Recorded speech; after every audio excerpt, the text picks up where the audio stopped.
Reading and Literacy Grade 1 Quarter 3 Week 5 Ang paksa ng ating aralin sa araw na ito ay pangalan na may kaugnayan sa pamayanan at komunidad at ang mga relasyong sanhi at bunga. Day 1 hanggang Day 2, matatag curriculum. Hello kids, it's me, Teacher Frel.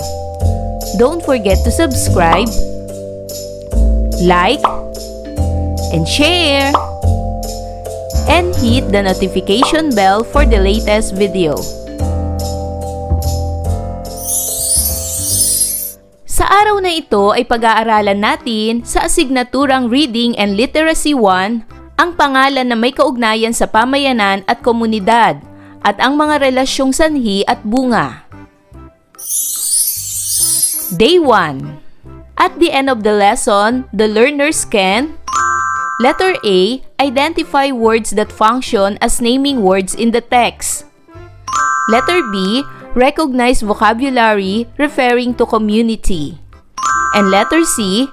Note important details of the characters in the story. Saan ka nakatira? Ito ba ay lungsod o probinsya? Paano mo ilalarawan ang pamayanan na tinitirhan mo? Mayroong iba't ibang uri ng pamayanan. Ang iba ay makikita mo sa probinsya at ang iba naman ay syudad. May mga pamayanan na tahimik, gaya ng probinsya, at mayroon ding maingay, gaya ng syudad. Sa araw na ito ay babasahin ninyo ang mga salitang may kaugnayan sa pamayanan o komunidad. Tutukuyin din ninyo ang mga pangalan ng mga bagay, hayop, tao, lugar at emosyon. Sa pagbasa ng aklat, kailangan ninyong tandaan ang pangunahing tauhan at ang kanyang mga katangian. Basahin ang mga sumusunod na talasalitaan. Ilog, palengke, bukirin, kubo, tinda. Ilog. Ito ay isang pahabang anyong tubig na dumadaloy mula sa mataas na lugar patungo sa mababang lugar at kadalasang umaagos papunta sa dagat, lawa o ibang ilog. Palengke. Ito ay isang lugar kung saan nagtitinda at bumibili ang mga tao ng iba't ibang produkto tulad ng gulay, prutas, karne, isda at iba pang pangangailangan. Bukirin. Ito ay isang malawak na lugar na taniman ng mga pananim tulad ng palay, mais, gulay at iba pang halaman na inaalagaan ng mga magsasaka. Kubo. Ito ay isang maliit at simpleng bahay na kadalasang gawa sa kahoy, kawayan at pawid. Tinda. Mga produkto o bagay na ipinagbibili, maaari ring tumutukoy sa mismong gawain ng nagbebenta. Ngayon ay makinig ng mabuti sa ating babasahing kwento.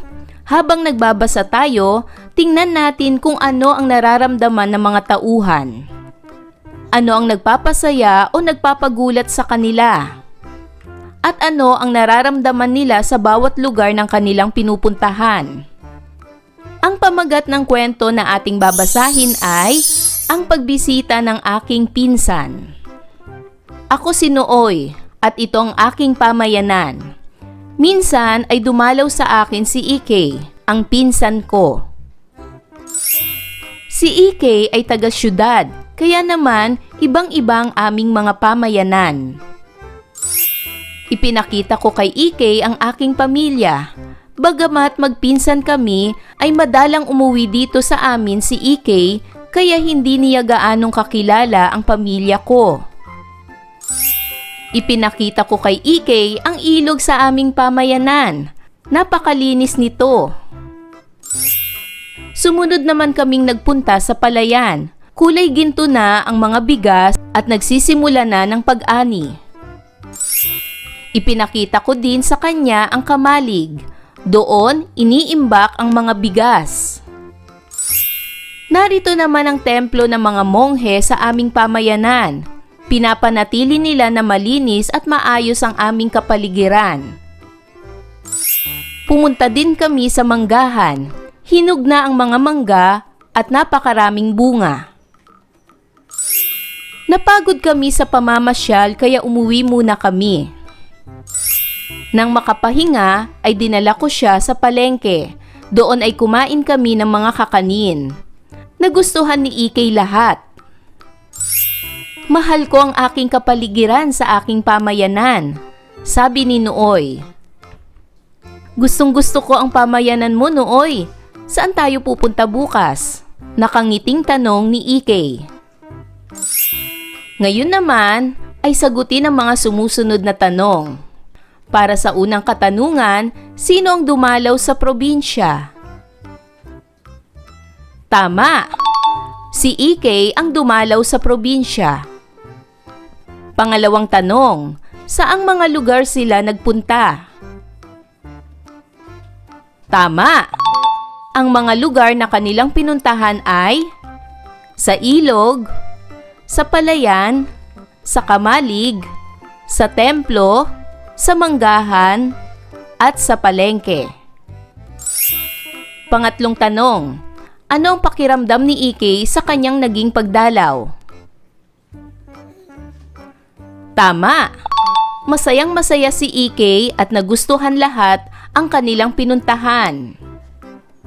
Pang-apat na tanong, ano ang naramdaman ni Nooy sa pagdating ng kanyang pinsan?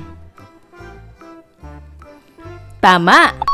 Siya ay masaya at sabik na siyang ipasyal si Ikay sa kanilang pamayanan. At panghuling tanong, paano nagtapos ang kwento? Tama! Nagtapos ang kwento habang sila ay kumakain ng kakanin sa palengke na masayang nag-uusap tungkol sa pamayanan na mahal ni Nooy at nagustuhan rin ni Ikay. Sabay tanong kay Nooy kung saan naman sila pupunta bukas. Sa ating kwento, ipinakita ni Nooy ang kanyang pamayanan sa kanyang pinsan na taga-syudad o lungsod.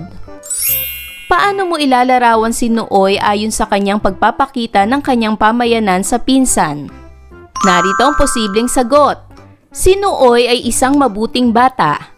Ipinagmamalaki niya sa kanyang pinsan ang magagandang lugar sa kanilang pamayanan. Kaya naman mahal na mahal niya ang kanyang pamayanan kung saan siya nakatira. Mabait na pinsan ba si Nooy? Masayahin rin ba si Nooy? Akma ba ang naging kilos ni Nooy para asikasuhin ang pinsan? Si Nooy ay isang masayahing bata. Mabait siya sa kanyang pinsan. Naging espesyal ang pagdalaw ni Ikay sapagkat agad siyang inasikaso ni Nooy. Ipinasyal niya agad si Ikay upang malibang ito sa kanyang pagdalaw sa kanilang pamayanan. Tama lang ang naging kilos ni Nooy sapagkat sila ay magpinsan at magkasing edad. Paano mo ilalarawan si Ikay? Nagustuhan ba niya ang pagpapakita ni Nooy ng pamayanan niya sa kanya? Si Ikay ay isa ring mabait na bata. Nagustuhan niya ang mga lugar na kanilang pinuntahan sa pamayanan ni Nooy. Hinangaan niya ang mga lugar na ito. Nandoon rin ang pagkasabik niya na malaman kung saan naman sila mamamasyal ni Nooy kinabukasan. Narito ang isang talaan. Tingnan pa ang ibang salita na makikita sa talaan. Pumili ng iba pang salita na maaaring maglarawan sa dalawang bata. Ang salitang maaaring maglarawan sa dalawang bata ay maalalahanin. Ang iba pang salita na naglalarawan sa dalawang bata ay sabik. Sabik si Nooy na ipasyal si Ikay. Gayon din si Ikay, sabik siyang mamasyal sa pamayanan ni Nooy. Ang iba pang salita na maaaring maglarawan sa dalawang bata ay matulungin, masipag, at sila rin ay magalang. Sa Sa naunang bahagi ng aralin ay nailarawan ninyo ang ating mga tauhan. Napakaganda ng lugar ni Nooy. Balikan natin ang bawat lugar na pinuntahan nila. Tukuyin natin ang mga bagay na makikita sa mga ito. Ngayon naman, gamit ang talaang ito, isulat ang mga pangalan ng tao, bagay, hayop, lugar at damdamin mula sa kwentong ating nabasa. Para sa pangalan ng tao, ang mga pangunahing tauhan ay si Nooy at si Ikey. Nabanggit din sa kwento ang salitang pinsan dahil ito ay tumutukoy sa tao. Nabanggit din sa kwento ang monghe. Ito ay tumutukoy sa tao. At nabanggit din sa kwento ang salitang pamilya. Ito ay tumutukoy sa tao. Para naman sa pangalan ng bagay, ang mga nabanggit sa kwento ay bigas, mangga, at kakanin. Ang mga salitang ito ay mga bagay na kinakain natin. Wala namang nabanggit na pangalan ng hayop sa kwento. Ang mga nabanggit naman na pangalan ng lugar sa kwento ay pamayanan. Ito ay tumutukoy sa lugar. Syudad, ilog, palayan, templo, manggahan, at palengke. Ang mga salitang ito ay tumutukoy sa pangalan ng lugar. At ang pangalan ng damdamin na nabanggit sa kwento ay mahal, dahil nabanggit ang pagmamahal ni Nooy sa kanyang pamayanan. Iyon ang kanyang damdamin. Gustong-gusto. Nabanggit sa kwento na gustong-gusto pang pumasyal ni Ikey sa pamayanan ni Nooy. Iyon ang damdamin ni Ikey. At pagod. Nakaramdam sila ng pagod pagkatapos ng kanilang pamamasyal. Ano-ano ang makikita sa larawan? Tama! Makikita sa larawan ang tabing ilog. Makikita rin ang isda.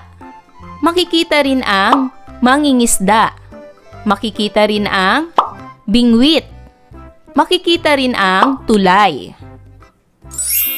Ngayon ay ilagay natin ang mga pangalan na nabanggit sa tamang lalagyan. Narito ang talaan. Isulat ang pangalan ng tao, bagay, hayop at lugar.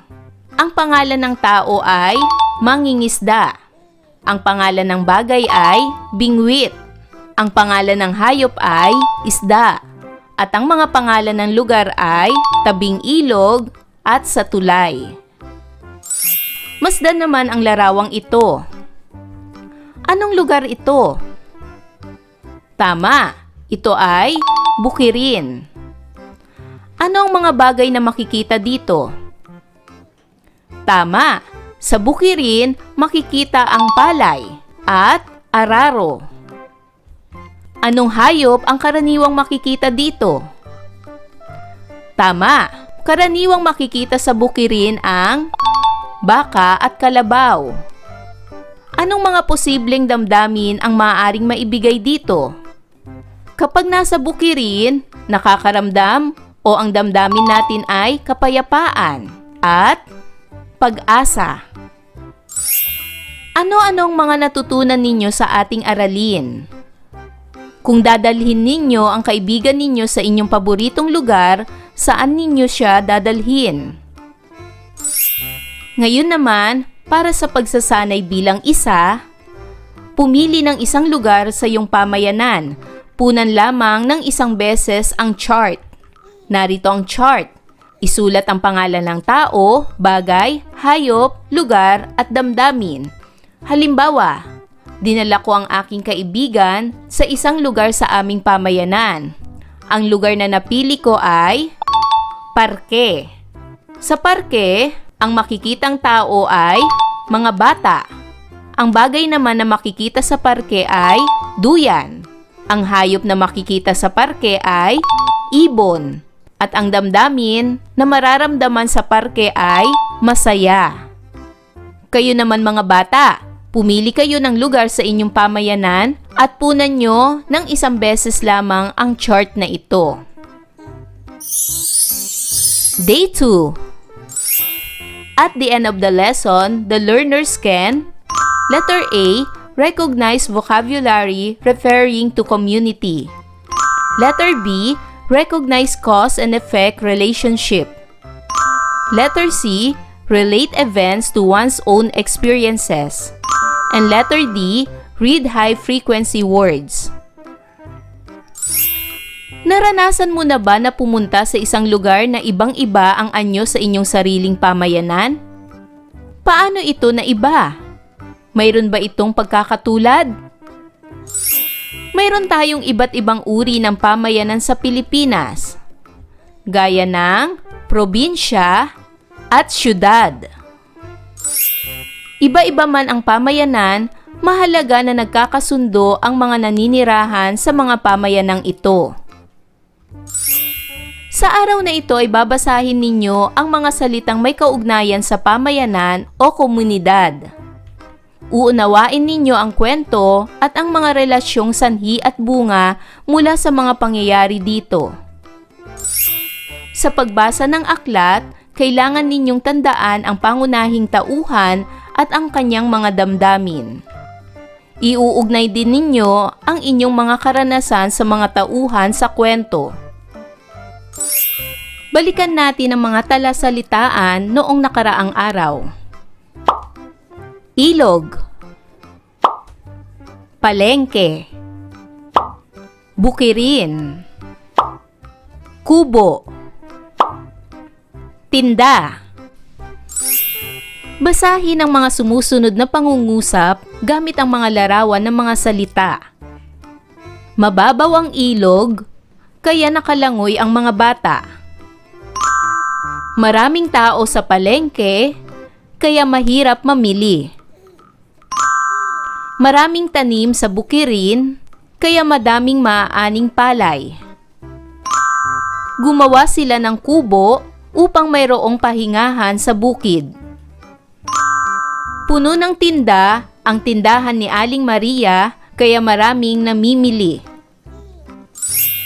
Basahin natin muli ang kwentong ating binasa mula sa unang araw.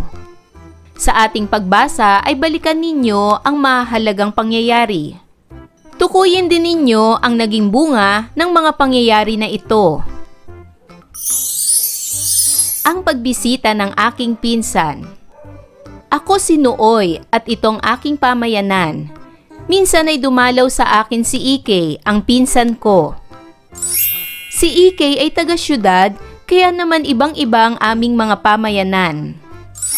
Ipinakita ko kay Ike ang aking pamilya. Bagamat magpinsan kami, ay madalang umuwi dito sa amin si Ike, kaya hindi niya gaanong kakilala ang pamilya ko. Ipinakita ko kay Ike ang ilog sa aming pamayanan. Napakalinis nito. Sumunod naman kaming nagpunta sa palayan. Kulay ginto na ang mga bigas at nagsisimula na ng pag-ani. Ipinakita ko din sa kanya ang kamalig. Doon iniimbak ang mga bigas. Narito naman ang templo ng mga monghe sa aming pamayanan. Pinapanatili nila na malinis at maayos ang aming kapaligiran. Pumunta din kami sa manggahan. Hinog na ang mga mangga at napakaraming bunga. Napagod kami sa pamamasyal kaya umuwi muna kami. Nang makapahinga, ay dinala ko siya sa palengke. Doon ay kumain kami ng mga kakanin. Nagustuhan ni Ike lahat. Mahal ko ang aking kapaligiran sa aking pamayanan, sabi ni Nooy. Gustong-gusto ko ang pamayanan mo, Nooy. Saan tayo pupunta bukas? Nakangiting tanong ni Ike. Ayon kay Nooy, dapat itago ang bigas sa kamalig. Ang kamalig ay isang tila bahay na istruktura kung saan iniimbak ang mga palay. Ginagawa ito upang mapanatiling tuyo ang palay. Ano ang dahilan kung bakit iniimbak o itinatago ang palay sa kamalig? Para sa inaasahang sagot, upang manatili itong tuyo. Ngayon ay kunin natin ang sanhi at bunga. Ang sanhi ay ang pagpapanatili na tuyo ang palay. Ang bunga nito ay iniimbak sila sa kamalig. Palaging nagwawalis ang mga monghe kaya malinis ang pamayanan. Ang sanhi sa pangungusap na ito ay palaging naglilinis ang mga monghe. At ang bunga ay malinis ang pamayanan. Ang sanhi ang dahilan ng mga pangyayari at ang bunga ang resulta nito. Balikan natin ang mga pangungusap sa simula ng aralin. Tukuyin natin ang mga sanhi at bunga. Basahin natin ang unang pangungusap. Mababaw ang ilog kaya nakalangoy ang mga bata. Ang sanhi sa pangungusap na ito ay mababaw ang ilog. At ang bunga naman ay kaya nakalangoy ang mga bata. Pangalawang pangungusap. Maraming tao sa palengke kaya mahirap mamili. Ang sanhi sa pangungusap na ito ay maraming tao sa palengke at ang bunga ay kaya mahirap mamili. Pangatlong pangungusap. Maraming tanim sa bukirin kaya madaming maaaning palay. Ang sanhi sa pangungusap na ito ay maraming tanim sa bukirin at ang bunga nito ay kaya madaming maaaning palay. Ikaapat na pangungusap. Gumawa sila ng kubo upang mayroong pahingahan sa bukid. Ang sanhi sa pangungusap na ito ay upang mayroong pahingahan sa bukid. At ang bunga sa pangungusap na ito ay gumawa sila ng kubo. At panglimang pangungusap, puno ng tinda ang tindahan ni Aling Maria kaya maraming namimili. Ang sanhi sa pangungusap na ito ay puno ng tinda ang tindahan ni Aling Maria at ang bunga nito ay kaya maraming namimili. Iugnay natin ang kwento ni Nooy sa mga layunin ng ating aralin gamit ang sanhi at bunga. Ipinasyal ni Nooy ang pinsan sa buong pamayanan. Ang mga lugar na ito ay ilog, parke, palengke at bukid. Ano-ano ang mga pangyayari ang maaaring maganap sa lugar na ito? Gumawa kayo ng mga sitwasyon na nagpapakita ng sanhi at bunga batay sa inyong mga naging karanasan sa lugar na ito. Halimbawa, maaga kaming pumunta sa palengke upang makaiwas sa maraming tao. Ang sanhi sa pangungusap na ito ay upang makaiwas sa maraming tao. At ang bunga sa pangungusap na ito ay maaga kaming pumunta sa palengke. Sa ating aralin, nalaman natin na ang sanhi ang dahilan ng mga pangyayari at ang bunga ang epekto o resulta. Nakapagbigay tayo ng bunga mula sa mga sanhi dahil sa ating mga naunang naging karanasan. Para sa pagsasanay bilang 2, dugtungan ang mga pangungusap ng posibleng bunga.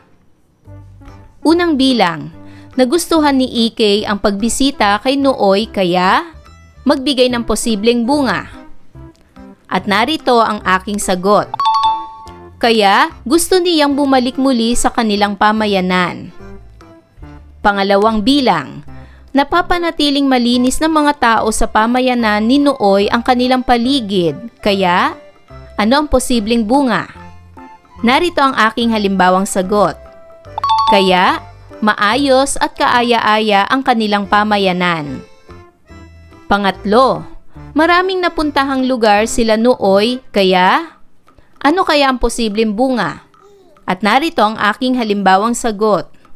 Kaya, marami silang bagong karanasan at natutunan. Pang-4, masipag magtanim ang mga magsasaka sa pamayanan ni Nooy, kaya ano kaya ang posibleng bunga? Narito ang aking halimbawang sagot. Kaya marami silang ani at sapat ang kanilang pagkain. At pang-5, maraming nakitang pagkain si Ikey sa palengke, kaya ano kaya ang posibleng bunga? Narito ang aking halimbawang sagot. Kaya namili siya ng mga pagkain gusto niya. Ayan mga bata, naunawaan niyo ba ang ating aralin sa araw na ito? Kung ganon, magaling! Mga bata, sana'y marami kayo natutunan sa ating aralin. Hanggang sa susunod na video lesson, paalam! Thanks for watching!